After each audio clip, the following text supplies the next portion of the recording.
guys, my name is Nozipho Yolanda Mafanya. Welcome back to our podcast where the dark and fantastical collide. Today we are diving into the twisted world of Angela Carter's The Bloody Chamber, where fairy tales are rewritten and nothing is as it seems. The Bloody Chamber is a fairy tale written from a female perspective to question the narratives of traditional fairy tales, using Gothic gestures to expose the exploitation and the abuse women encounter in marriages.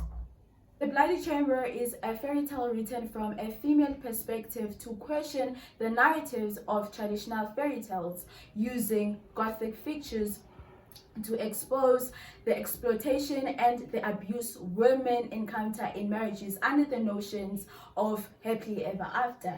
Now, this fairy tale is by Angela Carter, who is regarded as a trailblazer in feminist literature for her subversive reworks of traditional fairy tales. The retelling of the fairy tale aims to empower women, giving them a voice to challenge and expose the underlying motives of the so-called noblemen, while criticizing the makers.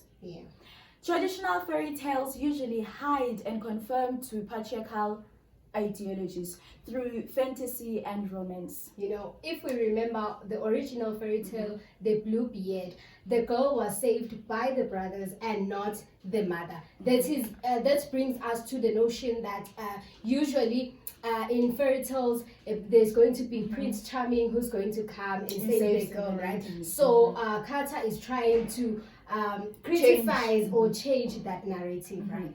We can see that through the Marquis, who is exposed because he hides a sadistic and predatory side.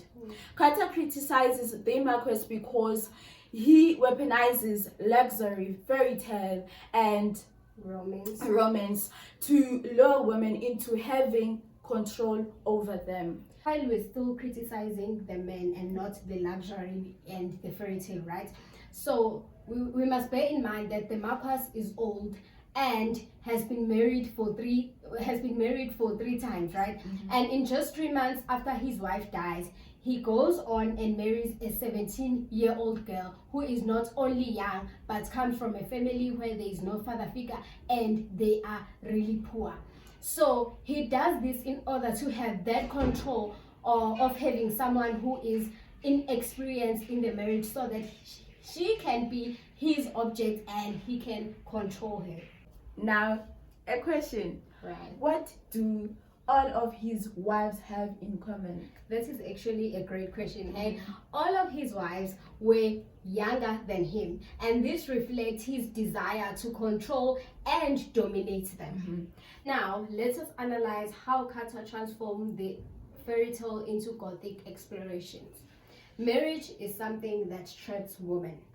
Remember, in traditional fairy tales, marriages are portrayed as something that is a source of fulfillment and happiness to women. It's like a reward to women. Yes. However, Carter changes this narrative because in the Bloody Chamber, she portrays marriage as imprisonment. Now let's look at it like this. The narrator leaves her home in Paris, where she is loved, she feels comfort, warmth, and moves with the Marcus. That suggests a transition to loss of innocence and into the world of oppression, because now she's going to be oppressed from love to oppression.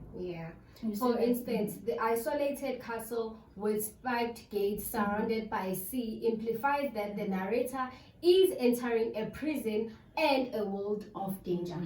Carter brings to light that marriages are a cage, not love, equality, support. Now it's like the narrator is trapped. Now she can't escape Yeah. the gates, the She's sea. there isolated and has no one to look after her should anything happen. That she is moving into this life, she is experiencing these new things, but And she's I not think that happy. she was happy because she did not know what really is going on in this house, you know, because she is soon to find out, of which we are all going to find out as we continue with the podcast. Character involves Gothic styles to emphasize that the Marquess wants to isolate, own, and deprive the narrator of female agency. And when looking it at general life, that is how abusers do things. They make sure they isolate you from your friends, they isolate you from your family, they isolate you from anyone who loves you and can actually protect you, so that when they attack, you have no one, which is something that the Marquess was planning to do.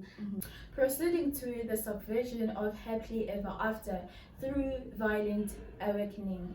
Now we're looking at how Carter is taking the usual idea of a fairy tale that usually has a happy ending, you know, whereby a princess is going to be in a situation and a prince charming is going to come and save her. So now she is moving away from that and turning the events upside down by showing harsh realities that breaks the happily ever after illusion. Discovery of the chamber changes everything, revealing the true nature of the beast-like man and destroying the love she had toward the man. Now let me read you this quote. To see a room designed of disarray and some dark night of unimmeasurable lovers whose embrace were annihilation. Now, this highlights that not only did the man kill the wives, but he kept them as trophies. Yeah. Yes, this is a ritual to him. This is something he enjoys doing. And Carter uses Gothic styles to expose marriages as sacrificial altar that young brides fall into. Yes. Right. So basically, he is the predator. The wives are prey. His praise. He enjoys chasing them and eventually killing them. It's all about killing them. So proceeding to the transformation of passive princesses into active agents, because as much as we can say the man was smart and the man wanted to kill the girl, but in this case the women in this fairy tale are not just passive receivers of anything that's happened, right? Because if you remember, in many literature before, women had no voice, right? And men were everywhere. Men heroes, women wives, lovers, and they're back home doing whatever. But in this case, we see women are taking charge of their life. They are actually resisting to whatever is happening in this case, right? Yeah, it's all about levels. So Carter challenges the traditional gender roles. Yes. Yeah. Now let me take you back to the original fairy tale. Bluebeard. Yes. The narrator is saved by her brothers. Yeah. Now Carter does not allow men to save the narrator. Yeah. So her mother is the hero here. She saves her daughter from this evil man who wants to possess her, make her a toy, Kill her. and kill her. Now let me refer back to the book. The mother outfaced a jungful of Chinese pirates and shot a man-eating tiger with her own hand. So now that shows that the mother has all the power. She embodies all these heroic traits To that save her usually daughter. are associated with men, right?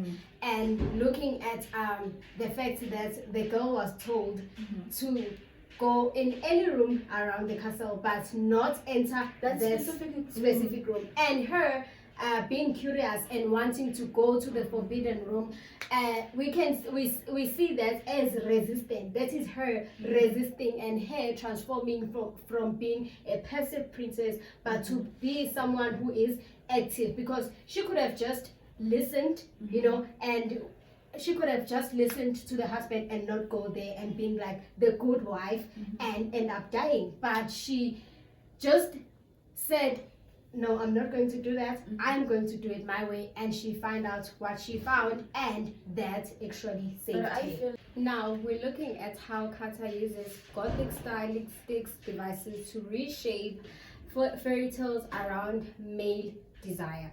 So we're looking at horror and terror, right? So Kata uses dark, frightening atmosphere to evoke the fear and suspense. When you're reading the fairy tale, there's that feeling you feel when, like, the girl is taking the key, opening the chamber, walking in. There's this thing, the way they describe the things she finds there, the way they describe the castle, evokes that feeling of fear and terror. She does not use the simple good versus evil fairy tale, but she shows the psychological terror behind male desire as dangerous, obsessive, and violent, just like the Marquess, right? So we look at how Kata uses symbols like mirrors, blood, and locked doors to deepen the meaning, or the meaning of this picture she's trying to paint, right? For example, the locked room in the bloody chamber symbolizes the secrets and the control the male character has on woman's body, not just body, but on their freedom. Let us look at how this fairy tale links to the one Never's Condition by Tsitsi Tangare. And as these stories are both written by feminists, right? So they are kind of giving women voices to actually have their stories told, and not only just told, but to be heard. Because remember, in most literature, the men were the ones dominating in writing, and they used to retell the stories in the men's perspective. Now these women, they are telling stories in women's perspective and changing the narrative around how women are passive and men are just active agents. Actually, this brings me back to how these stories were written after the second wave feminism, because the first wave was just focusing on how women should be allowed to work, how women can vote, but the second feminism was focusing on all these things like classism, equality, racism, and all these other aspects that actually. Overall, fantasy does not cause harm, but the individual does. With all that being said, thank you so much for tuning in and staying with us. I hope you enjoyed. Like, follow, and share. Bye. Bye.